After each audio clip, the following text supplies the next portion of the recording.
சிருஷ்டிப்பின் புகைப்பட நாடகம். வேதாகமத்தின் அநேக விலையேறப்பெற்ற போதனைகள் அடையாள பாஷையிலேயே வெளிப்படுத்தப்பட்டிருக்கின்றன.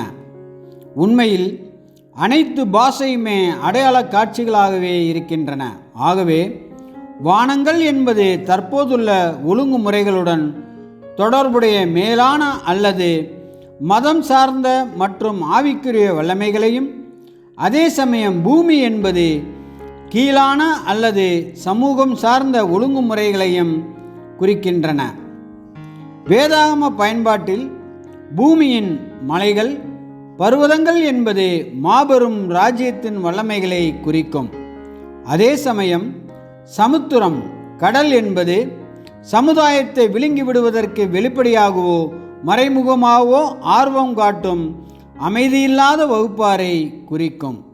ஆகவே ஜலப்பிரளயத்திற்கு முன்பிருந்த வானங்களும் பூமியும் அல்லது ஆவிக்குரிய மற்றும் சமுதாய நிலைமைகள் அங்கேயே அழிக்கப்பட்டன என்றும், அதற்கு பின்பு துளிர்த்தெழுந்த சமுதாய மற்றும் சபைசார் புதிய ஒழுங்குமுறைகள் இன்று வரை தொடர்கின்றன என்றும் வேதாகமம் சொல்கின்றது.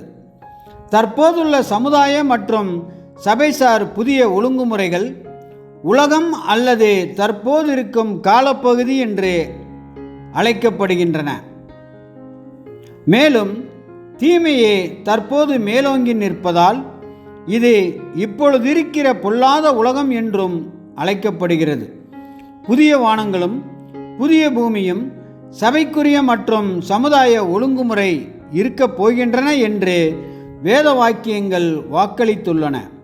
மேலும் அதில் நீதி வாசமாயிருக்கும் என்று நமக்கு உறுதியளிக்கப்பட்டிருக்கிறது. ஏசாயா 65:17, 2 பேதுரு 3:13. தற்காலத்து சபைக்குரிய வானங்களும் சமுதாய பூமியும் ஒரு மிகப்பெரிய அக்கினியில் அழிந்து போகும் என்று பரிசுத்த பேதுரு விவரிக்கின்றார். ஆனால் இதனை வைத்து கொண்டு சொல்லர்த்தமாகவே பூமியானது எரியப் போகின்றது என்று ஒரு காலத்தில் தவறாக புரிந்து கொள்ளப்பட்டிருந்தது.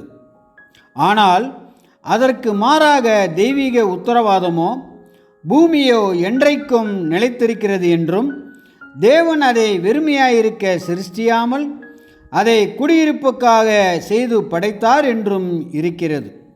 இந்த வசனப்பகுதியில் வரும் அக்கினியானது அடிக்கடி வேதாகமத்தில் பயன்படுத்தப்படும் அதே அடையாள அர்த்தத்தை தான் குறிக்கின்றது. தற்போதைய சபை மற்றும் சமுதாய ஒழுங்குமுறைகளை முற்றிலுமாக அராஜகத்தில் மூழ்கடிக்கப் போகும் உபத்திரவத்தையும் அழிவையும் இது அடையாளப்படுத்துகிறது. தானியேல் 12:1, மத்தேயு 24:21. பரலோக மகிமை மற்றும் வல்லமையோடு இருக்கப் போகிற கிறிஸ்துவும் சபையும் எதிர்காலத்து ஆவிக்குரிய புதிய வானங்களாக இருப்பார்கள். தேவனுடைய வாக்களிக்கப்பட்ட இந்த ராஜ்யமானது பூமியை ஆளுகை செய்து தெரிந்து கொள்ளப்படாதவராகிய எல்லா ஜாதிகளையும், கோத்திரங்களையும், பாஷைக்காரர்களையும் ஆசீர்வதித்து சீர்படுத்தும். அந்த புதிய பூமியானது புதிய சமுதாய அமைப்பாக இருக்கும்.